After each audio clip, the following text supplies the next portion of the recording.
Hi everyone, welcome back. This week we are going to talk about new Latin American cinema, and we're going to screen in particular the film The Battle of Chile. In this lecture, I'm going to talk about new Latin American cinema. First, I'm going to introduce the milieu, which is the context, the social and political context of new Latin American cinema.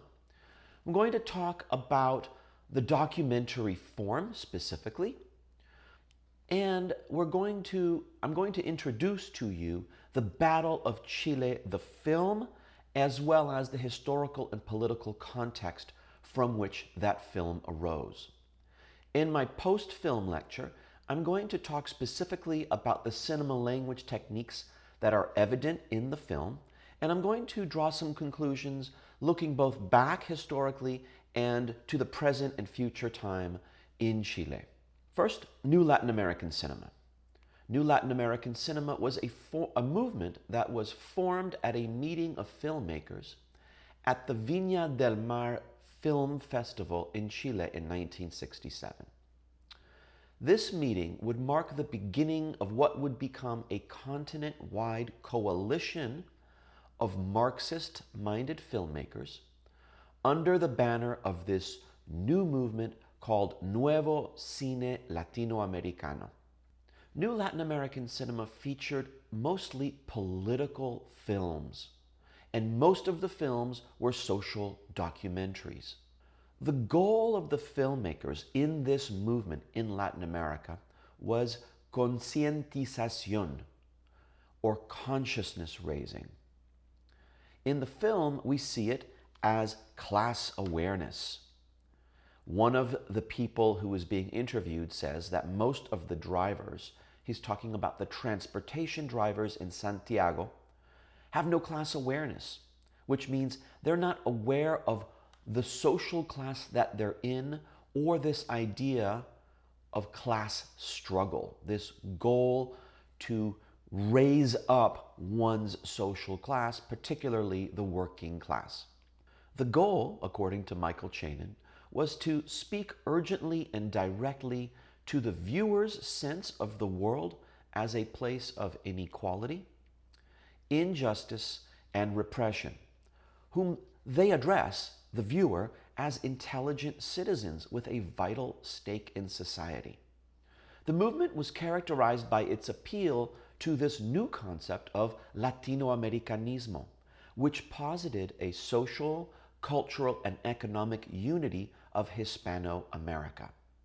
So we have the beginning of something that is really incredible, a continent-wide consciousness-raising effort to unite the working class through film.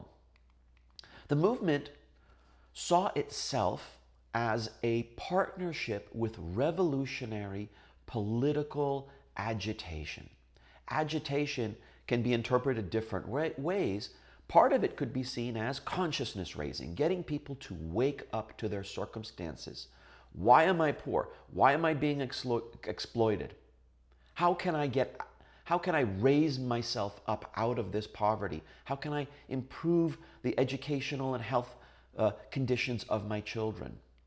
So these filmmakers identified with what we might call the popular classes or the workers. And they were sensitive to the diversity of cultures across the continent.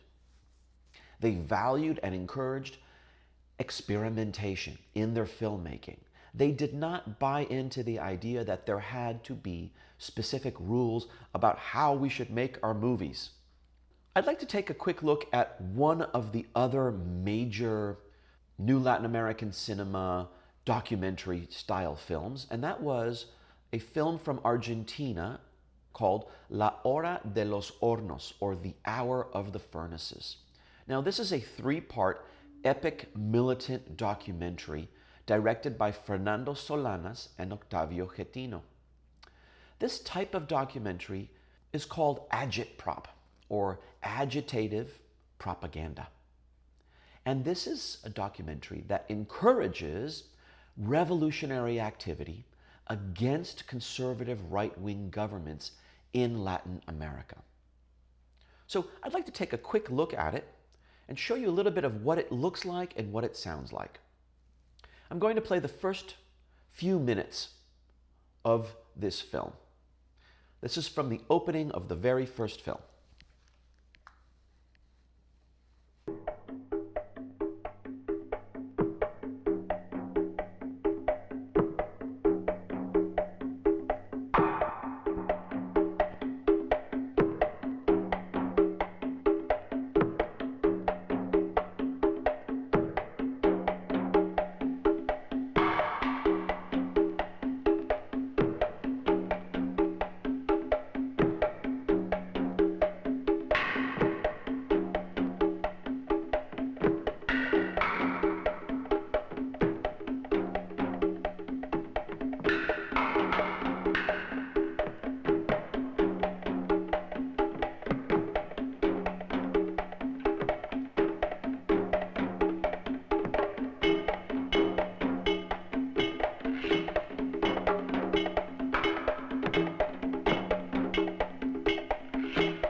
America. Okay, we're going to pause right there, and you can see how that introduction gets your blood boiling, right? You can just feel it. The increase in tempo in the music, the shocking, horrific images of violence, the clear instigation, provocation, education, you might call it, awareness, raising of awareness, raising of consciousness, using film to drive social change, specifically against colonialism, imperialism, capitalism, and the United States. Now I'm going to play just a tiny bit more. Now we're going to hear some voiceover, and we see a complete change in the way the film works. América Latina es un continente en guerra. Para las clases dominantes, guerra de opresión. Para los pueblos oprimidos, guerra de liberación.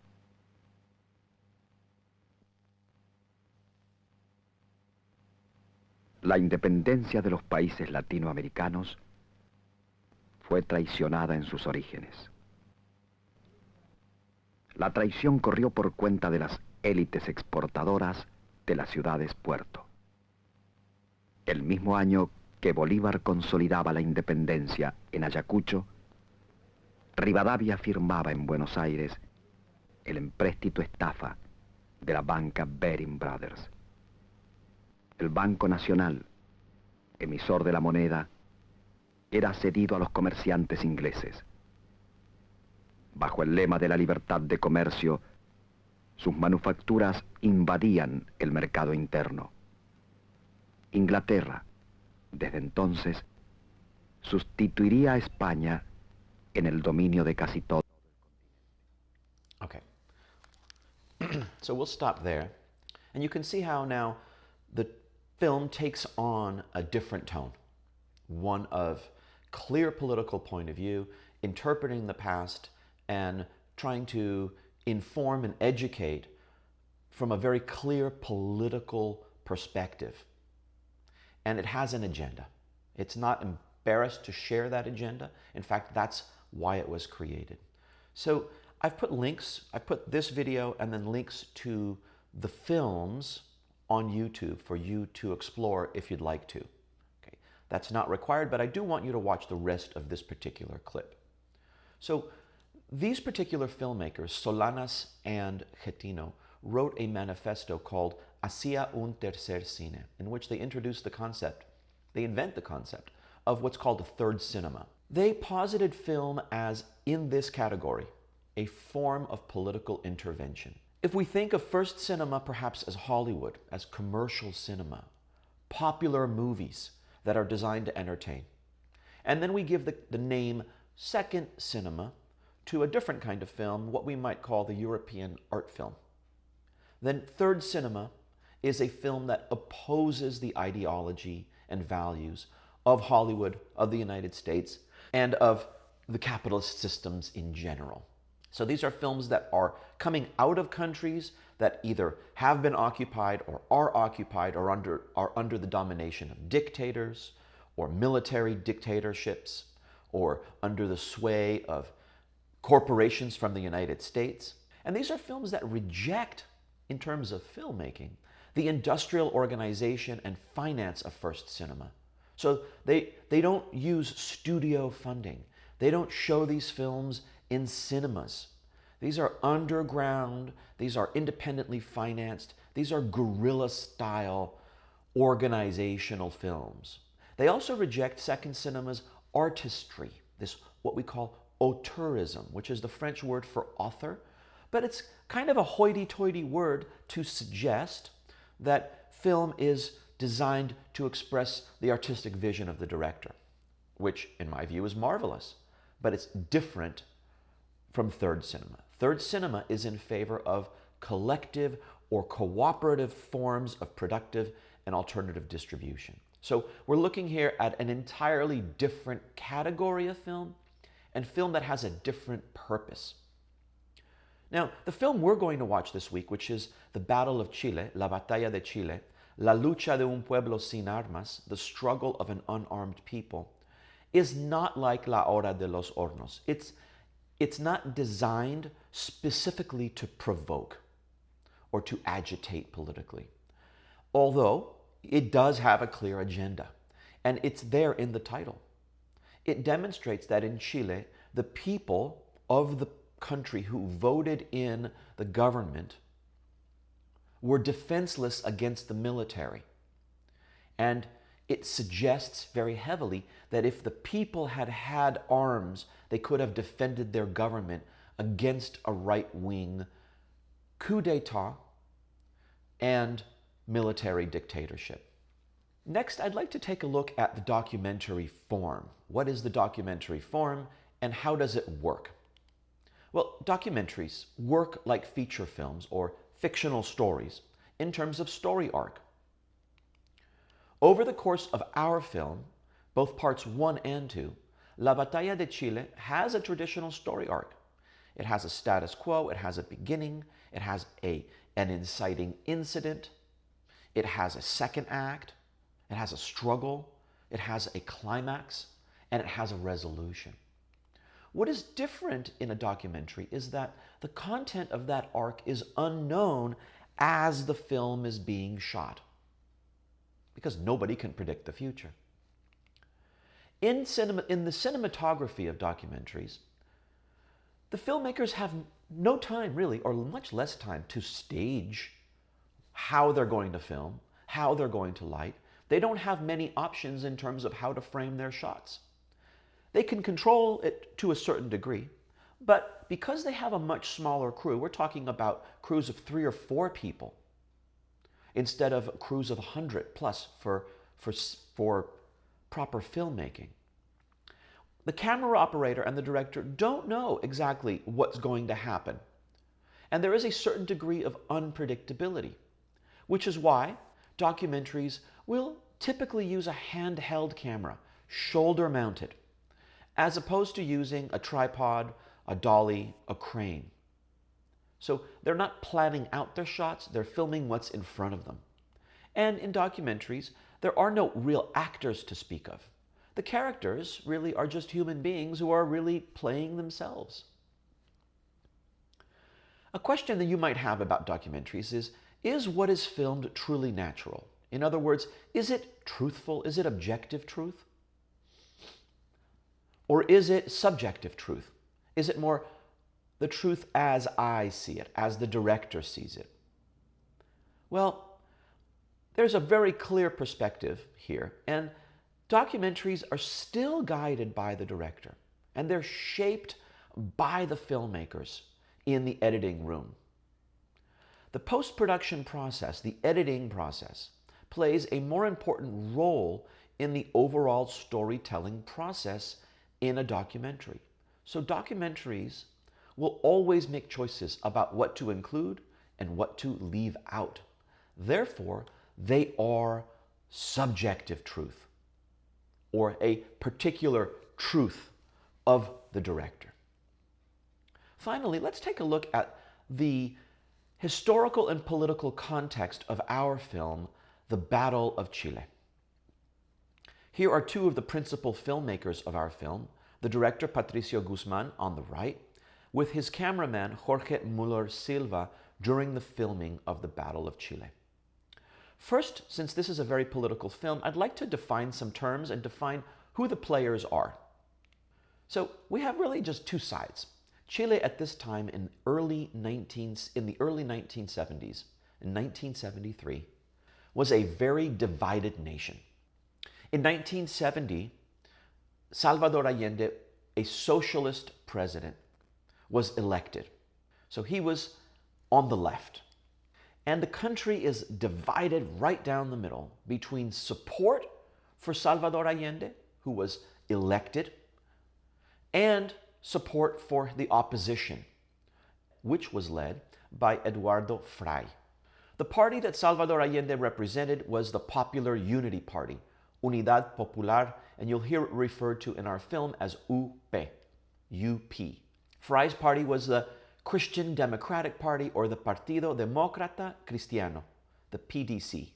The left had other alliances. There were other parties. There was the Socialist Party, there's Marxists and Communists. On the right, the PDC was allied with even more right-wing groups, like the National Party or the Homeland and Freedom Party, the Patria y Libertad, who were on the extreme right. The left supported the goals of the working class. Workers, factory workers, mine workers, transportation workers. Anybody who worked for somebody else and received a salary. In Marxist terms, that's known as the proletariat. So some of the terms that we encounter in this film are a little bit dated. We don't really use the terms proletariat, and we don't really use the word bourgeoisie anymore. We think of the bourgeoisie now as just saying the middle and upper classes or the upper middle classes. This is the class of people who own businesses and factories. So it's the owners, the landowners, the factory owners, really the upper middle classes, and of course, the rich. The left advocated for expropriation, which is in English expropriation or nationalization of national industries like copper mines and factories. Salvador Allende's agenda was to take over the means of production and to give them to the workers, to take them away from the 1%ers or the top 10% and to redistribute the wealth to the nation and to the people and to allow the workers themselves to own the means of production, which is a Marxist approach to economics and to social organization. Of course, that was strenuously opposed by the people who already owned these factories and industries. The bourgeoisie, or the upper and middle classes, what we might call really the ruling class. They were not going to let go of their control or of their wealth. The right wing had the support of the Chilean military. The right-wing parties who wanted to destabilize him were supported by the United States. Some of the terms that are used to describe both sides. Progressives is what we call them today, the left wing. But they were also called, whether by others or by themselves, comunistas, communists, socialistas, revolucionarios, or izquierdistas, leftists. On the right, they were called, disparagingly, reactionaries, which suggests a staunch conservatism, stubborn conservatives. Momias, which is an insulting term trying to describe these people as zombies, right? Fascistas, fascists, rather strong. Golpistas, which means insurrectionists, anti-democratic insurrectionists, or just derechistas, right-wingers.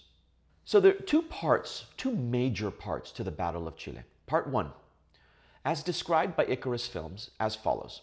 The insurrection of the bourgeoisie, the upper and middle classes, or the ruling classes, examines the escalation of right-wing opposition following the left's unexpected victory in the congressional elections held in March 1973.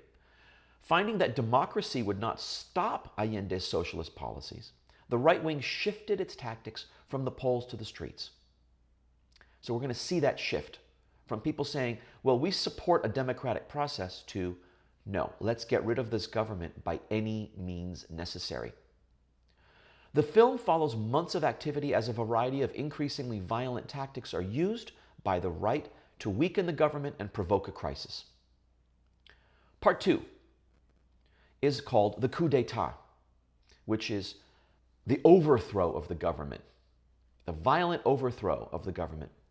This film opens with the attempted military coup of June 73. So this was a failed attempt at a coup, which was put down by troops loyal to the government.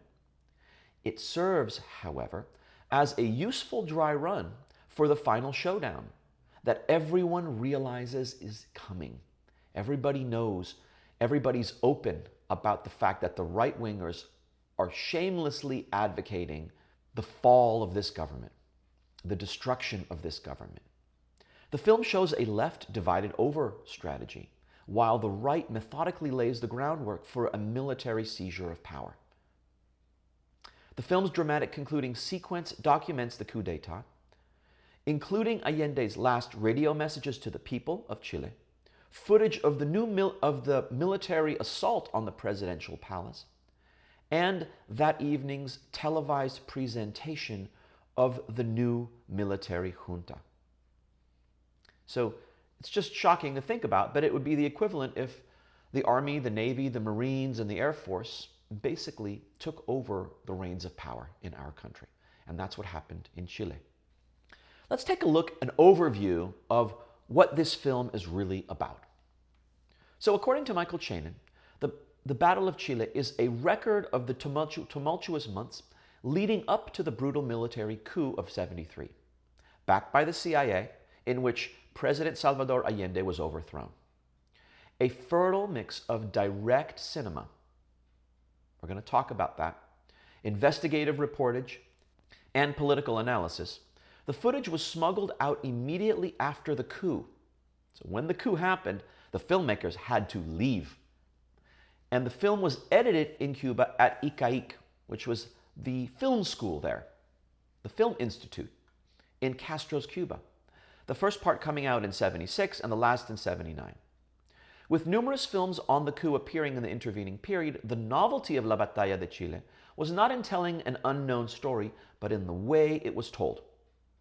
From inside the unfolding drama, this is my emphasis added, but structured retrospectively by what the viewer already knew. We know the tragic outcome. In short, a work of historical testimony rare in the annals of documentary for its scope, density, and poignancy.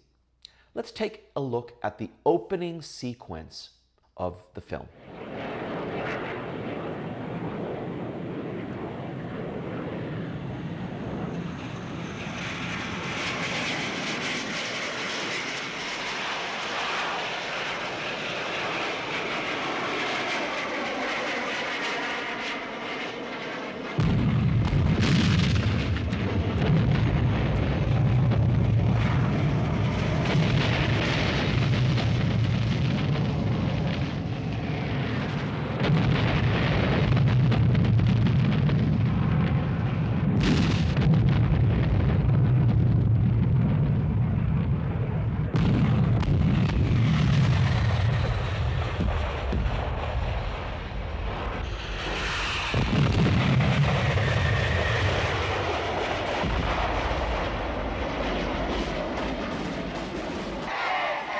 Seis meses antes del bombardeo del Palacio de la Moneda, el pueblo chileno enfrenta elecciones para renovar el Parlamento.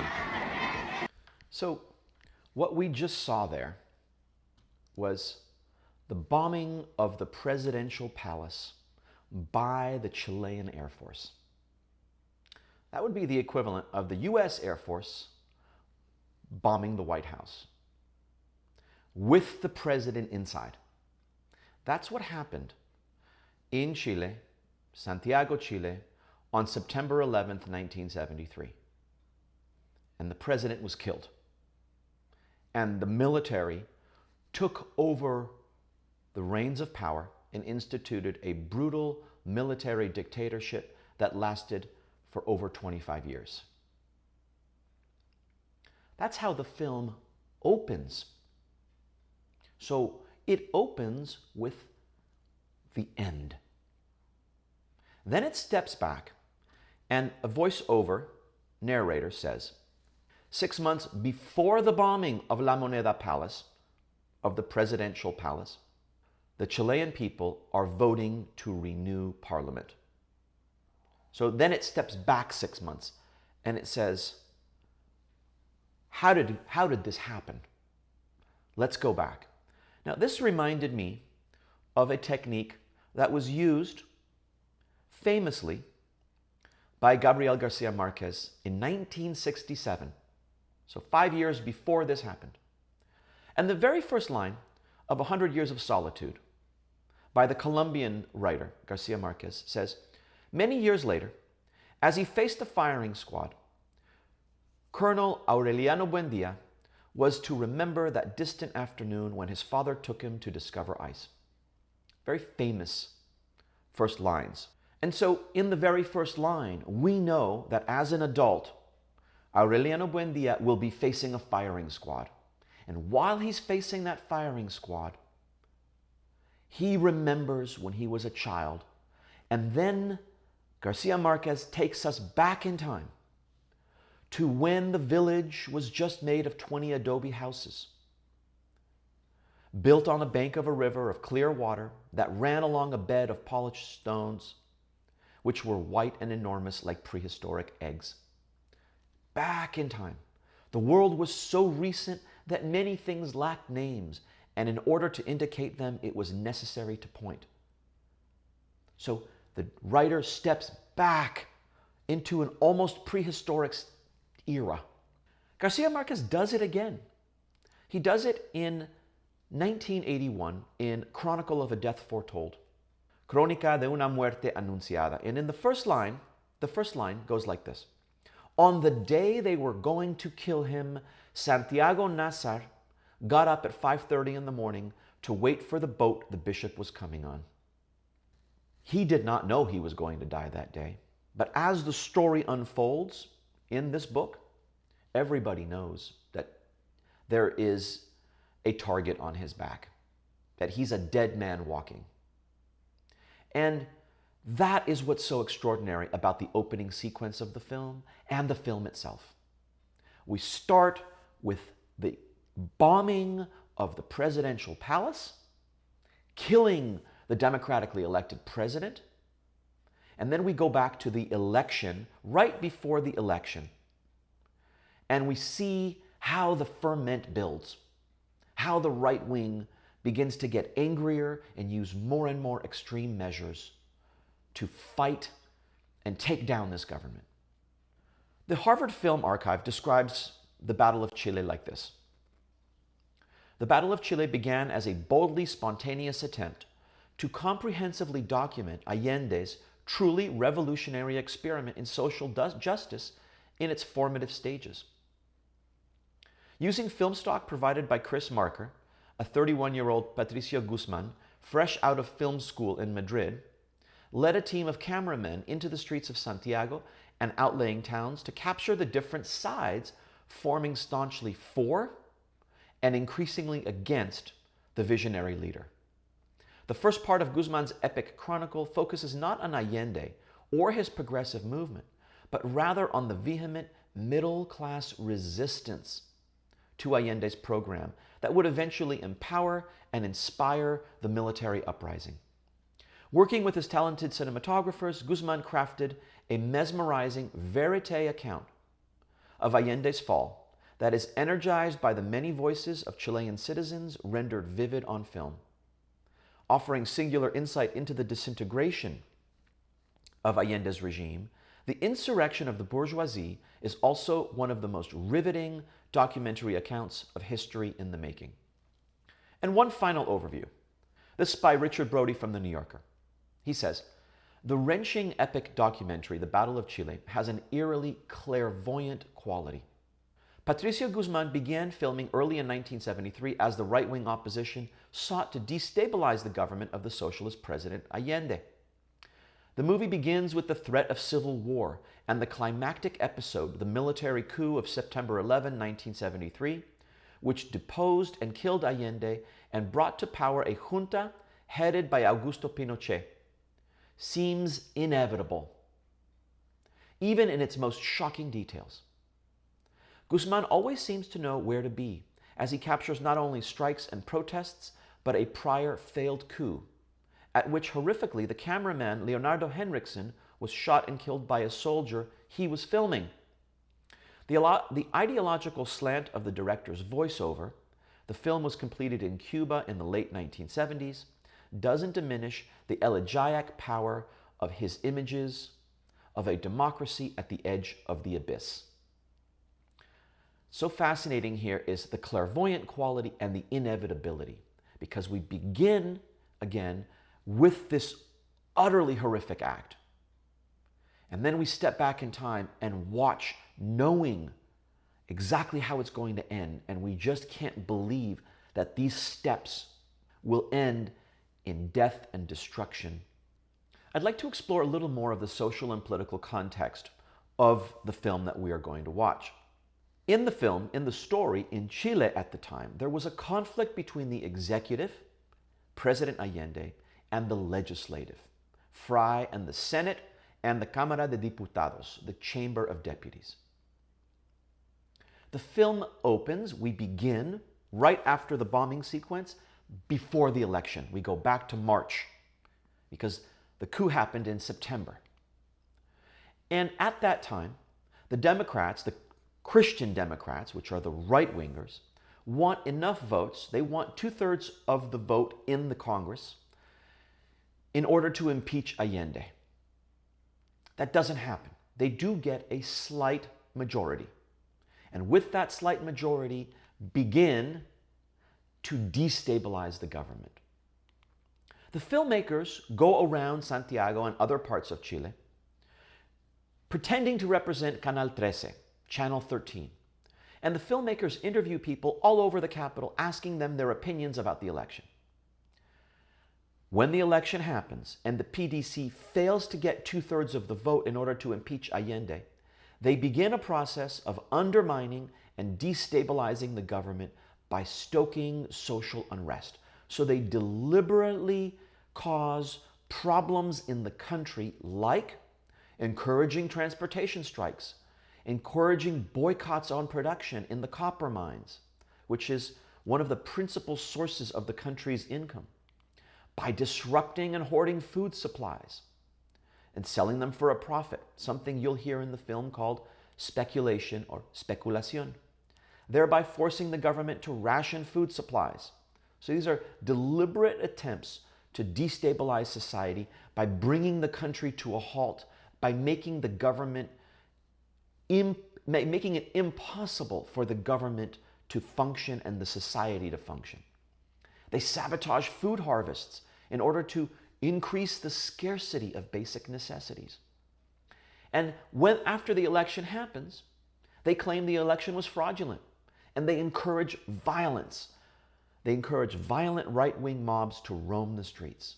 As the filmmakers interview just regular people in the streets, we can hear that the opponents and enemies of the regime, of the government, begin using really extreme and apocalyptic terms to describe Allende.